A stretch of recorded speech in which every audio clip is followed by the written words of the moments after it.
Hello friend, आज हम लोग पॉलिटी स्टार्ट किए हैं। भारतीय राज व्यवस्था एवं शासन। आइए तो हम लोग जो इम्पोर्टेंट कॉन्सेप्ट है, घटना चक्र बुक है, इसमें जितना भी इम्पोर्टेंट कॉन्सेप्ट है सिर्फ उसको डिस्कस करेंगे। तो आइए देखते हैं आज का टॉपिक क्या है। भारतीय राज व्यवस्था एवं शासन। भारतीय राज व्यवस्था एवं शासन। तो पहला टॉपिक क्या है?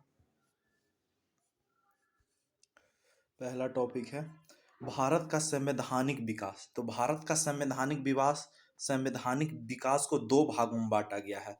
कौन कौन? पहला क्या है? East India company. पहला क्या है? ईस्ट इंडिया कंपनी का शासन हेतु पारित ब्रिटिश संसदीय अधिनियम 1773 से 1853। दूसरा, ब्रिटिश ताज एवं संसद शासनाधीन पारित अधिनियम 1858 से 1947। तो भारत शासन व्यवस्था को दो भाग में बांटा गया। पहला क्या है? East India company. तो ईस्ट इंडिया कंपनी से पारित अधिनियम को आइए हम लोग देखते हैं। ईस्ट इंडिया से पारित अधिनियम, कुछ इंपॉर्टेंट नोट्स दिया हुआ है, वो हम लोग डिस्कस करेंगे। तो आइए देखते हैं क्या कह रहा है। ब्रिटिश संसद के 1773 के रेगुलेटिंग एक्ट के द्वारा बंगाल का गवर्नर जनरल पद नाम दिया गया तथा उसकी सहायता के लिए 4 सदस्यीय कार्यकारी परिषद का गठन किया गया। तो यहाँ पे एक इम्पोर्टेंट क्वेश्चन क्या बन रहा है कि मतलब किस रेगुलेटिंग एक्ट के तहत बंगाल का गवर्नर को क्या कहा गया? बंगाल का गवर्नर जनरल, मतलब जनरल पद, मतलब जनरल इसमें ऐड कर दिया गया, पद नाम दिया गया। तो कौन सा अधिनियम था? वो 1773 का रेगुलेटिंग एक्ट होगा, जिसकी सहायता के लिए 4 सदस्यीय कार्यकारी समिति का गठन किया गया, जिसका कार्यकाल कितना वर्ष रखा गया? 5 वर्ष रखा गया। जिसका कार्यकाल कितना रखा गया? 5 वर्ष रखा गया। इस एक्ट के अनुसार बैरन हेस्टिंग्स को बंगाल का प्रथम गवर्नर जनरल बना। इस एक्ट के अनुसार बैरन हेस्टिंग्स क्या बना? बंगाल का प्रथम गवर्नर जनरल बना। तो कहेगा किस एक्ट के तहत बैरन हेस्टिंग्स को बंगाल का प्रथम गवर्नर जनरल बना दिया गया? तो उसका आंसर हो जाएगा 1773 का रेगुलेटिंग एक्ट। तथा फ्रांसीसी, कैल्वेरिंग, मानसन और बैरबेल को काउंसिलिंग सदस्य नियुक्त हुए। और फ्रांसीसी, कैल्वेरिंग, मानसन और बैरबेल काउंसिल के सदस्य नियुक्त हो गए।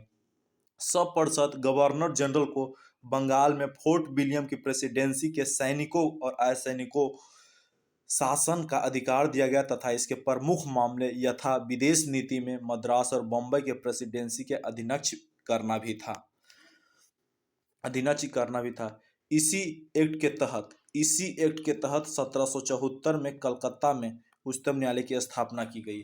तो ये एक इम्पोर्टेंट क्वेश्चन है। तो कहेगा किस एक्ट के तहत 1773 का रेगुलेटिंग एक्ट होगा और कब हुआ? तो 1774 के कहाँ? कलकत्ता में उच्चतम न्यायालय की स्थापना की गई। उच्चतम न्यायालय की स्थापना की गई, जिसमें एक मुख्य न्यायाधीश थे। जिसमें क्या थे? जिसमें एक मुख्य न्यायाधीश तथा अन्य 3 अन्य न्यायाधीश थे। इसमें क्वेश्चन, एक मुख्य न्यायाधीश थे तथा 3 अन्य न्यायाधीश थे। तो जो मुख्य न्यायाधीश थे उनका नाम था इल्जा इम्पे। उसका क्या नाम था? इल्जा इम्पे। इल्जा इम्पे, उनका क्या नाम था? इल्जा इम्पे था। तो आइए अब आगे देखते हैं। और 3 अन्य न्यायाधीश थे। कंपनी के कर्मचारी का निजी व्यापार करने तथा भारतीयों का उपहार टैक्स लेने से प्रतिबंधित किया गया। 1774 जो 73 का जो एक्ट था ना, 1773 का ही एक्ट के द्वारा कंपनी के कर्मचारियों को निजी व्यापार करने तथा भारतीयों से उपहार मतलब टैक्स लेने से प्रतिबंधित किया गया, मतलब नहीं ले सकते हैं, वही प्रतिबंधित किया गया। अब है 1774 पिट्स इंडिया एक्ट। क्या है? पिट्स इंडिया एक्ट 1774 द्वारा कंपनी के राजनीतिक और व्यापारिक कार्यों का पृथक्करण किया गया। किस एक्ट के तहत? क्वेश्चन यहाँ पे बनेगा, किस एक्ट के तहत कंपनी के राजनीतिक और व्यापारिक कार्यों का पृथक्करण किया गया? तो वो हो जाएगा Pitt's India act 1784। Pitt's India act 1784। इस एक्ट के निर्देशक मंडलों को कंपनी के व्यापारिक मामलों को अध्यक्ष की अनुमति दी गई, परंतु राजनीतिक मामलों को प्रतिबंधन का नियंत्रण बोर्ड ऑफ कंट्रोल का भी गठन किया गया। 1784 पिट्स इंडिया 1784 के द्वारा ही बोर्ड ऑफ कंट्रोलर का गठन किया गया। बोर्ड ऑफ कंट्रोल, क्या? Board of control Pitt's India act 1784 के द्वारा ही बोर्ड ऑफ कंट्रोल का गठन किया गया। इसी एक्ट के तहत राजनीतिक और व्यापारिक कार्यों का पृथक्करण किया गया। ये दो इंपॉर्टेंट क्वेश्चन है। अब आगे देखते हैं। 1786 के अधिनियम 1786 के अधिनियम के द्वारा गवर्नर जनरल को विशेष परिस्थिति 1786 के अधिनियम के द्वारा गवर्नर जनरल को विशेष परिस्थिति में अपनी परिषद का निर्णय को निरस्त अथवा लागू करने का अधिकार दिया गया। कौन सा एक्ट? 1786 का जो अधिनियम है ना, उसमें क्या क्या गवर्नर जनरल है उसकी विशेष परिस्थिति में अपना परिषद का कोई भी कार्य निरस्त कर सकता है या कोई भी कार्य लागू कर सकता है विशेष परिस्थिति में। किस एक्ट के तहत ये बनाया गया नियम? 1786 का अधिनियम के तहत। कौन सा अधिनियम के तहत? 1786 अधिनियम के तहत निरस्त करने का। गवर्नर जनरल को प्रधान सेनापति की शक्तियां भी प्रदान की गई और गवर्नर जनरल को जो प्रधान सेनापति की जो शक्ति था ना, उसको भी प्रदान की गई।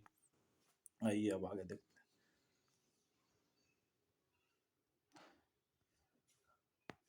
ये दोनों अधिकार सर्वप्रथम किसे दिया गया? Lord Cornwallis. ये दोनों अधिकार सर्वप्रथम लॉर्ड कर्नवालिस ने प्राप्त किए। ये दोनों अधिकार सर्वप्रथम किसने प्राप्त किए? लॉर्ड कर्नवालिस ने प्राप्त किए। 1793 के चार्टर एक्ट 1793 के चार्टर एक्ट के अंतर्गत कंपनी के अधिकारों को 20 वर्ष के लिए, कितने वर्ष के लिए? 20 वर्षों के लिए बढ़ा दिया गया। किस एक्ट के तहत कंपनी के अधिकारों को 20 अंतर्गत कंपनी के अधिकारों को 20 वर्ष के लिए बढ़ा दिया गया? कितना वर्ष? 20 वर्ष के लिए बढ़ा दिया। तो कौन सा एक्ट है? 1793 का चार्टर एक्ट। कौन सा एक्ट है? 1793 का चार्टर एक्ट। 1813 का चार्टर एक्ट 1813 का चार्टर एक्ट द्वारा पहली बार भारतीयों को शिक्षा पर प्रति वर्ष 1 लाख रुपए खर्च करने का उपबंध किया गया। तो यहाँ पे डायरेक्ट क्वेश्चन बनेगा, किस एक्ट के तहत भारतीयों को शिक्षा पर प्रति वर्ष 1 लाख रुपए खर्च करने का उपबंध किया गया? तो आंसर हो जाएगा 1813 का चार्टर एक्ट। 1813 का कौन सा एक्ट? Charter act. कंपनी को कंपनी के कंपनी के भारतीय व्यापार को एकाधिकार को समाप्त कर दिया गया। यद्यपि चीन के साथ एक चाय तथा चाय के व्यापार पर उसका अधिकार बना रहा। 1833 के चार्टर एक्ट के द्वारा बंगाल का गवर्नर जनरल को संपूर्ण भारत का गवर्नर जनरल पद बना दिया गया। 1833 का जो चार्टर एक्ट है, यहाँ पे एक इंपॉर्टेंट क्वेश्चन क्या है कि 1833 का चार्टर एक्ट 1833 का चार्टर एक्ट द्वारा बंगाल के गवर्नर जनरल को, अभी बंगाल का गवर्नर जनरल है, संपूर्ण भारत का, पूरे भारत का गवर्नर जनरल बना दिया गया। इंपॉर्टेंट क्वेश्चन है, किस एक्ट के तहत? 1833 का चार्टर एक्ट। इस चार्टर एक्ट के धारा 87 के अनुसार, इस 1833 के चार्टर एक्ट के धारा 87 के अनुसार कोई भी भारतीय केवल धर्म, जन्म स्थान, वंश और वर्ण के आधार पर सरकारी सेवा के लिए अयोग्य नहीं समझा जाएगा। 1833 के चार्टर एक्ट के तहत बंगाल के गवर्नर जनरल को संपूर्ण भारत का गवर्नर जनरल बनाया गया। दूसरा क्या है? धारा 87 के अनुसार कोई भी भारतीय केवल धर्म, जन्म स्थान, वर्ण, वंश और वर्ण के आधार पर सरकारी सेवा के लिए अयोग्य नहीं घोषित किया जाएगा, अयोग्य नहीं समझा जाएगा। देश की शासन प्रणाली का केंद्रीकरण कर दिया गया। लॉर्ड विलियम बेंटिक को भारत का प्रथम गवर्नर जनरल कहा गया। किसे कहा गया है भारत का governor general? Lord William Bentinck. Lord William Bentinck को भारत का पहला गवर्नर जनरल कहा गया। लॉर्ड विलियम बेंटिक को क्या कहा गया? भारत का पहला गवर्नर जनरल कहा गया। आगे देखते हैं। लॉर्ड विलियम बेंटिक को भारत का, यहाँ तक हो गया ना। अब आगे देखते हैं। कंपनी के समस्त व्यापारिक कार्य समाप्त कर दिए गए था। भविष्य में उसके केवल राजनीतिक कार्य ही करने थे। गवर्नर जनरल की परिषद की एक कानूनी सदस्य, चौथा सदस्य को भी सम्मिलित किया गया। सर्वप्रथम मैकाले को कानूनी सदस्य, सर्वप्रथम किसे? मैकाले को, सर्वप्रथम मैकाले को कानूनी सदस्य के रूप में शामिल किया गया। इस एक्ट के तहत सब परिषद गवर्नर जनरल को पूरे भारत के लिए कानून बनाने का अधिकार प्रदान किया गया। कौन सा एक्ट के तहत? वो एक्ट है 1833। कौन सा एक्ट है? 1800, देख लीजिए, 1833 का चार्टर एक्ट है। कौन सा एक्ट है? 1833 का चार्टर एक्ट। अब आगे देखते हैं। सर्वप्रथम मैकाले को कानूनी सदस्य के रूप में शामिल किया गया तथा इस एक्ट के सब परिषद गवर्नर जनरल को पूरे भारतवर्ष के लिए कानूनी बनाने का अधिकार प्रदान किया गया। इसी एक्ट में नियुक्ति के लिए योग्यता, इसी एक्ट की नियुक्ति में इसी एक्ट में नियुक्तियों के लिए योग्यता संबंधी मानदंड अपनाकर भेदभाव को समाप्त कर दिया गया। और 1833 का जो एक्ट है ना, उसी एक्ट में कोई भी चीज के नियुक्ति के लिए योग्यता संबंधी मापदंड अपनाया गया कि इस चीज के लिए यह योग्यता है, और भेदभाव को क्या कर दिया गया, समाप्त कर दिया गया। 1853 का चार्टर एक्ट, 1853 का चार्टर एक्ट के द्वारा विधायी शक्तियों को कार्यपालिका शक्ति से पृथक करने के लिए व्यवस्था की गई। यहाँ बहुत एक इंपॉर्टेंट क्वेश्चन है। 1853 का चार्टर एक्ट के द्वारा विधायी शक्तियों को कार्यपालिका शक्तियों से पृथक करने की व्यवस्था की गई। मतलब विधायी शक्ति अलग, उसको कार्यपालिका से एकदम पूरा स्वतंत्र कर दिया गया। वही करा 1853 के चार्टर एक्ट द्वारा विधायी शक्ति को कार्यपालिका शक्ति से पृथक करने की व्यवस्था की गई है। विधि निर्माण हेतु भारतीय केंद्रीय विधान परिषद की स्थापना की गई। तो डायरेक्ट क्वेश्चन है कि विधान परिषद की स्थापना किस एक्ट के तहत किया गया था? 1800। विधान परिषद की स्थापना किस एक्ट के तहत किया गया था? 1853 का चार्टर एक्ट। कौन सा एक्ट? 1853 का चार्टर। विधि निर्माण हेतु 1853 के चार्टर एक्ट के द्वारा कार्यपालिका को विधायी शक्तियों से पृथक करने की व्यवस्था की गई। और विधि निर्माण हेतु भारतीय केंद्रीय विधान परिषद की स्थापना। विधान परिषद की स्थापना कब की गई? विधान परिषद की से 1853। सिविल सेवकों को भर्ती का चयन हेतु खुली प्रतियोगिता का शुभारंभ किया गया। अब आइए क्वेश्चन देखते हैं। प्रश्न क्वेश्चन क्या कर रहा, कह रहा निम्नलिखित में से किस अधिनियम में कोलकाता में सर्वोच्च न्यायालय की स्थापना की गई? तो हम लोग शुरू में ही पढ़े थे 1773 का रेगुलेटिंग एक्ट के तहत कोलकाता में 1774 में, कब? 1774 में एक सर्वोच्च न्यायालय की स्थापना की गई, उच्चतम न्यायालय की। और आगे देखिए यहाँ पे दिया हुआ 1773 में रेगुलेटिंग एक्ट, 1773 के रेगुलेटिंग एक्ट में कोलकाता में सर्वोच्च न्यायालय की